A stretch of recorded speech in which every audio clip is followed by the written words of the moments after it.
नमस्कार. मराठी वीकली रेसिपीजमध्ये खूप मनापासून स्वागत. आज आपण अशी चटणी पाहणार आहोत की या चटणीपासून आपल्याला भरपूर असे आरोग्यदायी फायदे होणार आहेत आणि गावाकडचे लोक हे रोज न्याहारीला खातात गरम भाकरीबरोबर, त्यामुळे ते खूप आरोग्यदायी हेल्दी राहतात.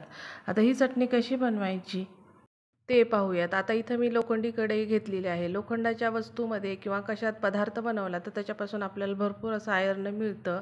आणि या कढईमध्ये आपल्याला 1 वाटी असं जवस घ्यायचं आहे. जवस असा पदार्थ आहे की त्याने आपलं कोलेस्ट्रॉल, BP कंट्रोलमध्ये राहते आणि हृदयरोग आपल्यापासून दूर राहतो.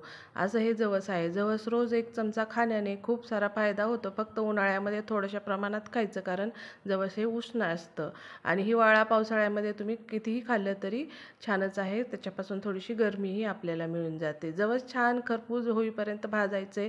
थोडंसं तडतडलं की त्याच्यामध्ये आपल्याला अर्धी वाटी, म्हणजे 1 वाटी जवस घेतलं तर अर्धी वाटी तीळ घ्यायचे आहेत. तिळामध्येही भरपूर असं कॅल्शियम हे प्रोटीन असतं.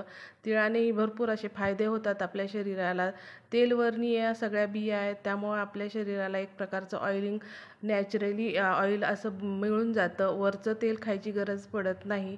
याच्यापासून बनलेलं सगळे पदार्थ खूप छान टेस्टी असतात. आता त्याच्यातच आपल्याला शेंगदाणे पाववाटी टाकायचे आहे. शेंगदाण्यामध्येही भरपूर असं कॅल्शियम असतं. हे असे चटण्या जर मुलांना तुम्ही खायला दिल्या तर त्याच्यापासून भरपूर असे रोग आपल्यापासून दूर राहतात. आता त्याच्यातच 1 चमचे जिरे टाकायचे आहेत. जिरे थंड असतात. भरपूर असं त्याच्यापासूनही आपल्याला फायदा होतो. कढीपत्त्यापासूनही आपल्याला फायदा होतो. रोज आहारामध्ये कढीपत्ता असेल तर आपल्याला कॅन्सरपासून, अशा आजारापासून दूर राहतोत आपण.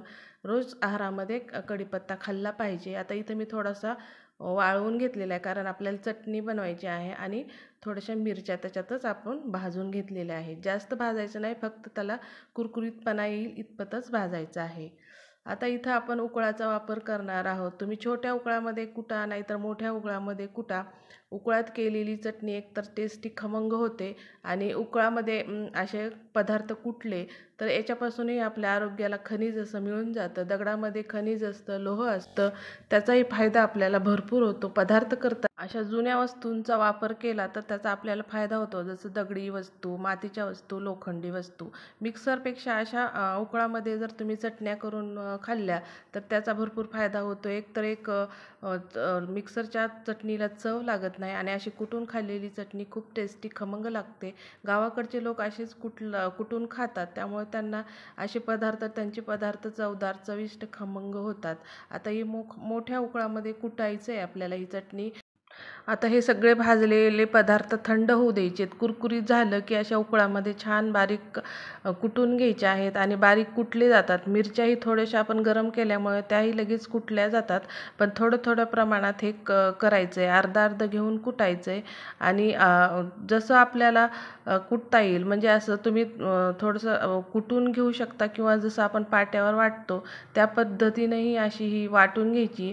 छान तेल सुटलं जातं अशा चटणीला आणि त्यानं आपल्या चटणीची चव वाढते. असं सगळं आपण कुटून घेऊयात. थोड्या प्रमाणात हे कुटल्यामुळे छान कुटलं जातं, मिक्सरची गरज पडत नाही. आता आपण अर्धं कुटल्यानंतर त्याच्यात मीठ मिक्स करून घेऊयात आणि नंतर राहिलेलं त्याच्यातच परत आपण जवस, तीळ, शेंगदाणे घेतलेत ते पण कुटून घेऊयात. तर थोड्या प्रमाणात कुटलं तर ते छान कुटलं जातं. थोडंसं हे होतं, पण आपण छान हळूहळू कुटलं तर ते छान कुटलं जातं.